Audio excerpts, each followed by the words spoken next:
Today we're here talking about a very big joint, the hip joint. It's a ball and socket. And I wanted to tell you one of the most commonly seen injuries I treat in this clinic, a hip labral tear.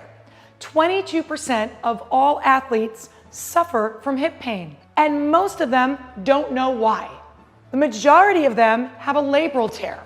A labral tear is when the connective tissue inside the ball and socket that keeps the femur, the large bone in the socket, tears.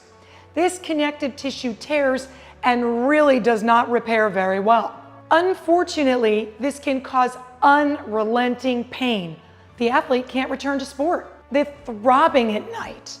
The leg hurts when they're just standing there or lying in bed, and no one knows what's wrong. There are simple tests that a physical therapist can do to identify a labral tear. There's also some radiology that you could go and get a specialized MRI called an MR arthrogram, which can identify a labral tear. But most often, if you go to a sports physical therapist like myself, you don't need it.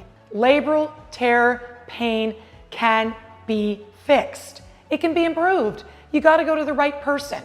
So the most important thing you need first is to find a physical therapist to assess and treat the labral tear. Once we've identified it, we're going to calm the inflammation down.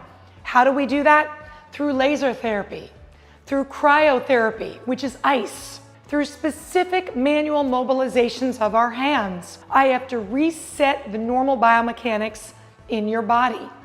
Most of the time, a labral tear is caused from improper biomechanics. The way you're walking, the way you're moving wrong, or the way you're running wrong. So you've got to have someone check your biomechanics and fix that.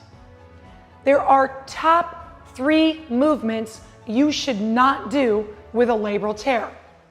The first one is bringing your knee all the way up to your chest and twisting your foot.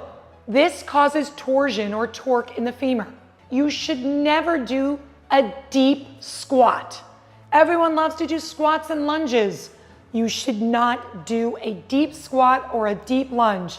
That is bad. And the last thing is there are some specific yoga poses where you're bringing your knee towards your chest and you're torquing your femur. That's deleterious for a labral tear. And when you're going through these rehab, I would not be jumping and doing plyometrics.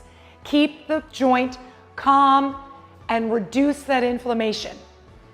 But at the end, once we fix the labral tear, the problem is it can come back if you don't fix the weak muscles. So having someone identify the muscle asymmetries is the key to keeping the labral tear at bay. Thank you for listening.